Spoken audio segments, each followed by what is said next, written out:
कि मार्केट इसके बाद जो है एक नया हाई मारेगी और मोस्ट प्रॉब्ली दोस्तों वो हाई जो होगा वो हमारा प्रीवियस हाई जो बना था। इसके बाद चलते हैं एक ऑल्ट कॉइन की तरफ और ये अपने डिमांड जोन के ऊपर मौजूद है। एक सेटअप एक अच्छा बन रहा है।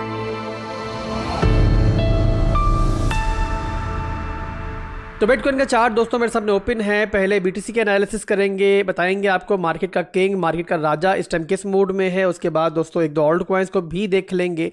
पर उससे पहले दोस्तों मैं आपसे एक बात कहना चाहूँगा, और ये बात मैं सबको नहीं कह रहा हूँ, पहले तो माजरत चाहूँगा किसी को बुरा लगे अगर तो, बट इक्का दुक्का बंदे मैंने ऐसे देखे हैं जो यहाँ पर जो है ना बड़ी सिली मिस्टेक्स करते हैं। अब यहाँ पे कुछ बुक्स मैं आपको दिखा रहा हूँ, इसका टाइटल देख के बताओ कि इसकी कहानी क्या होगी। अगर बता दिया किसी ने तो जो मांगोगे मैं दूंगा मेरे भाइयों। अब यहाँ पे बुक देखो, दी मेड लिखा हुआ है। इसके बाद एक और बुक है, अ फ्लिकर इन द डार्क लिखा हुआ है। मशहूर बुक्स है, बट अगर आपने खोल के इनको पढ़ा नहीं होगा तो आप नहीं बता सकते कि इसकी कहानी क्या होगी। इवन आप लोग टॉपिक का अंदाजा नहीं लगा सकते। तो कैसे आखिर कुछ लोग आप में से, फिर बता रहा हूं कि सबसे मुखातिब नहीं हूं, इक्का दुक्का लोगों से मुखातिब, और उनसे मुखातिब इसलिए होना पड़ रहा है कि वो बाकी दूसरे लोगों को कंफ्यूज कर रहे होते हैं। आखिर आप लोगों में से इतना दिमाग कहां से आ जाता है कि आप लोग मेरी वीडियो का थंबनेल देखते हो और थंबनेल देख के पूरी बात का अंदाजा लगा लेते हो कि आसिफ भाई ने वीडियो में ये कहा होगा। और उससे ही बड़ी बात देखो कि वो इक्का दुक्का लोग जो कमेंट भी कर रहे होते हैं पूरे लंबे लंबे उसके ऊपर। मेरे भाइयों थोड़ा सा दिमाग इस्तेमाल कर लो या थोड़ा सा ब्रेन इस्तेमाल कर लो। अगर दो लफ्जों के थंबनेल के जरिए आपको बताया जा सकता कि यहाँ पर मार्केट में क्या चल रहा है, तो मुझे क्या जरूरत है इतना लंबा लंबा बोलने की, इतना लंबा लंबा आप लोगों को कहानियां सुनाने की। मैं छोटी सी एक पोस्ट लिख के ना डाल दूं पकड़ के, मुझे वीडियोस बनाने की क्या जरूरत है। तो मेरे भाइयों कभी भी जो है ना मेरे थंबनेल को देख करना आप लोगों ने टॉपिक का अंदाजा नहीं लगाना। मेरे थंबनेल को देख के ये नहीं अंदाजा लगाना कि आसिफ भाई ने मार्केट के बारे में क्या प्रेडिक्शन की है। अब आज तो मैं रिप्लाई कर दिया इस बात का, बट आइंदा के लिए कोई भी अगर थंबनेल देखकर कमेंट करता है और वीडियो को नहीं देखता है तो फिर उसकी बात का रिप्लाई करना भी मैं मुनासिब नहीं समझूंगा और सिर्फ इग्नोर करूंगा। और क्या कर सकता हूं मैं। बहरहाल इक्का दुक्का लोगों की वजह से अपनी कम्युनिटी के साथ वेट नहीं कराऊंगा और फौरी तौर पर आपको मार्केट की अपडेट देता हूं। मैं जानता हूं कि बहुत बड़ी कम्युनिटी है मेरी अल्हम्दुलिल्लाह, कि जो यहाँ पर मुसलसल वीडियोस देख रहे हैं, मेरी पूरी वीडियोस देखते हैं और उसके जरिए प्रॉफिट भी बना रहे हैं मार्केट में।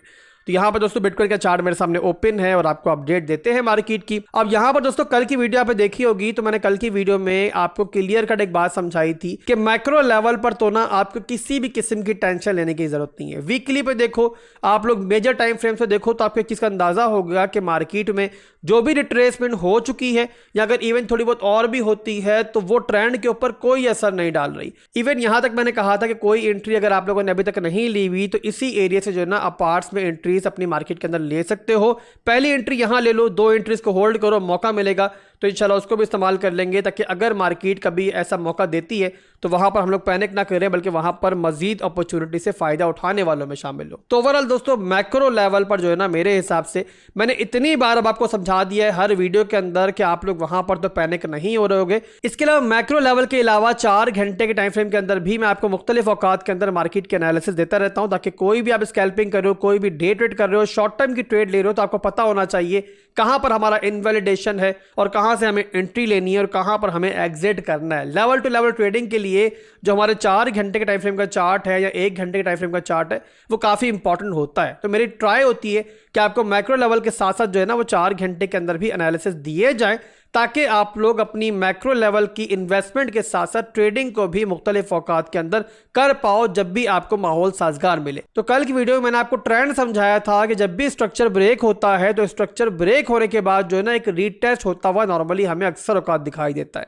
जैसे कि आप लोग देखो तो जब बिटकॉइन पहले हायर हाइज हायर लोज बना रहा था, यानी अप ट्रेंड के अंदर था, तो इसने हाई मारा था 74,000 के आसपास मारा था, और उसके बाद जब इसने अपना स्ट्रक्चर ब्रेक किया, यानी कि जो प्रीवियस हमारा लो था वो ब्रेक किया 71,000 के लेवल के अंदर, और उसके नीचे जाके इसने लो मारा तकरीबन जाके अपनी 2 कैंडल्स के अंदर वो मारा तकरीबन जाके इसने 68,500 की रेंज पर। उसके बाद मार्केट डायरेक्ट नीचे नहीं गई बल्कि एक रीटेस्ट हुआ, जैसे कि आपको यहां पे दिखाई दे रहा है कि मार्केट यहां से रिकवर हुई 72,000 के एरिया में, ताकि मजीद ट्रेडर्स को जो है ना यहां पे फंसाया जा सके। और नॉर्मली दोस्तों ट्रेंड जो है ना इसी तरीके से काम करता है, और यहीं पर कंफर्मेशन के बाद जो है फिर आपको दिखाई देगा कि मार्केट ने एक नया लो बनाया और उसके बाद फिर मुसलसल जो है लोअर हाइज बनाती हुई मार्केट नीचे आई और पहुंची अपने स्ट्रॉन्ग डिमांड जोन के ऊपर, जो कि मैंने काफी दफा बताया कि डेली टाइम फ्रेम के अंदर हमारा डिमांड जोन है। अब यहां पर दोस्तों रिसेंटली दोबारा स्ट्रक्चर ब्रेक हुआ ऊपर की तरफ, यानी कि जो हमारा डाउन ट्रेंड चल रहा था उसके बाद स्ट्रक्चर दोबारा ब्रेक हुआ और उसी की बेस पर हमने यहां पे ट्रेड भी ली थी, और फर्स्ट टारगेट था हमारा 68,000 के आसपास, जो कि ऑलमोस्ट यहां पे हिट हुआ। और उसके बाद दोस्तों एक हाई लगाने के बाद दोबारा मार्केट रिट्रेस हुई बिल्कुल सेम वैसे ही जहां पर ऊपर स्ट्रक्चर तोड़ने के बाद एक रीटेस्ट हुआ था, तो वैसे ही दोस्तों यहां पर जो मार्केट रिट्रेस हुई है ये हुई है एक रीटेस्ट के लिए। अब यहां पर दोस्तों अगर ये रीटेस्ट सक्सेसफुल होता है तो क्या होगा कि मार्केट इसके बाद जो है ना एक नया हाई मारेगी और मोस्ट प्रॉब्ली दोस्तों वो हाई जो होगा वो हमारा प्रीवियस हाई जो बना था 68,000 के लेवल पर इसके ऊपर बनेगा। इसी तरीके से ट्रेंड काम करता है दोस्तों, और किसी भी मौके पर अगर ये रीटेस्ट फेल हो जाता है यानी कि मार्केट नीचे आती है और इसके नीचे क्लोजिंग कर जाती है तो फिर जाहिर सी बात है हमारा ये सारे का सारा डिविएशन बन जाएगा और मार्केट दोबारा से लोअर लोज लोअर हाइज बनाना स्टार्ट कर देगी। और अभी तक भी आप देखोगे तो ये स्ट्रॉन्ग लो जो है ना हमारा अभी भी 4 घंटे के टाइम फ्रेम के अंदर होल्ड है। तो 4 घंटे के अंदर जब तक ये होल्ड है तब तक आप लोगों को अपनी जो स्मॉलर टाइम फ्रेम की ट्रेड्स है, स्कैल्पिंग्स या डे ट्रेड्स है, उनके अंदर टेंशन लेने की जरूरत नहीं है। तो आप लोग दोस्तों यहां पर जो नजर रखोगे अपनी स्मॉलर टाइम फ्रेम की ट्रेड्स के लिए वो रखोगे इस रेंज के ऊपर जो यहां मैंने आपके सामने मार्क कर दी है। और जो लो हमारा बना हुआ है ना यहां पर अभी तक वो बना हुआ है हमारा 60,800 का। इसके अलावा मेरे चार्ट के ऊपर आपको एक पैटर्न भी बनता हुआ दिखाई दे रहा होगा। नॉर्मली हम लोग पैटर्न्स पे इतना ध्यान नहीं देते बट कभी कभी इसे कन्फ्लुएंस के तौर पे हम देख सकते हैं। जैसे कि यहाँ पर देखो तो यहाँ पर एक पैटर्न बन रहा है, ये है इसका लेफ्ट शोल्डर, ये है इसका हेड, और राइट शोल्डर जो है ना वो अभी बना नहीं है। और ये कंप्लीट कब होगा और वैलिड कब होगा, जब ये पहुंचेगा अपनी नेक लाइन के ऊपर। तो आप लोग नजर रखो इसके ऊपर और एज ए कन्फ्लुएंस इसको देख सकते हो। ठीक है मेरे भाइयों, तो उम्मीद करता हूं कल की वीडियो में अगर नहीं भी समझ में आया आपको तो अब समझ में आ चुका होगा कि जो हमारा पैटर्न ऊपर की तरफ ब्रेकआउट हुआ था जिसकी बेस पर हमने एक ट्रेड ली थी, जिसका फर्स्ट टारगेट ऑलमोस्ट हमने हिट होते हुए देखा, वो पैटर्न जो है ना अभी तक इंटैक्ट है और तब तक इंटैक्ट है जब तक हमारे इस लो से नीचे क्लोजिंग नहीं हो जाती। तो ये मेरे भाइयों हमारे शॉर्ट टर्म का सिनेरियो है जो दोबारा मैंने रिपीट कर दिया और इसके बाद एक दफ़ा फिर से रिपीट करूंगा कि जो भी आपकी मैक्रो लेवल की ट्रेड्स हैं, जो भी आपकी स्पॉट की होल्डिंग्स हैं, उनमें आप लोगों ने टेंशन नहीं लेनी है चाहे मार्केट में किसी भी टाइप का मूव आता है। इसके अलावा दोस्तों कोई भी चेंजिंग होगी तो इंशाल्लाह दोबारा मैं आपको अपडेट दे दूंगा। मैं रोजाना वीडियोस इसीलिए बना रहा हूँ क्या आप लोग यहाँ पर कोई मिस्टेक ना करो। इसके बाद चलते हैं एक ऑल्ट कॉइन की तरफ और ये अपने डिमांड जोन के ऊपर मौजूद है। एक सेटअप एक अच्छा बन रहा है बट यहाँ पर एक चीज़ मैं ऐड कर दूँ कि ये हमारी मिड टर्म और लॉन्ग टर्म की इन्वेस्टमेंट के लिए नहीं है।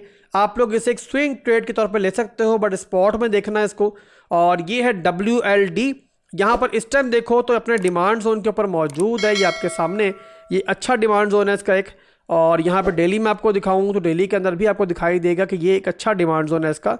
और यहाँ पर अगर तो बिटकॉइन डंप हुआ ना तो ही ये गिरेगा नीचे, अदरवाइज यहाँ पे सेटअप जो है ना इसका अच्छा दिख रहा है मुझे। तो आप लोग चाहो तो एक स्विंग ट्रेड की तरह देख सकते हो इसको स्पॉट के अंदर। और यहाँ पे 2 पार्ट्स के अंदर एंट्री आप देख सकते हो, एक एंट्री यहाँ पर ले सकते हो और सेकेंड एंट्री जो आपकी बनेगी यानी DCA जहाँ पर आपने करना है इसको वो करना है अपने 6.7 के लेवल के ऊपर। ठीक है, और इनवैलिडेशन जोन जो होगा वो होगा हमारी इस सपोर्ट से नीचे 5.5 की सपोर्ट है तो इसके नीचे इनवैलिडेशन होगा।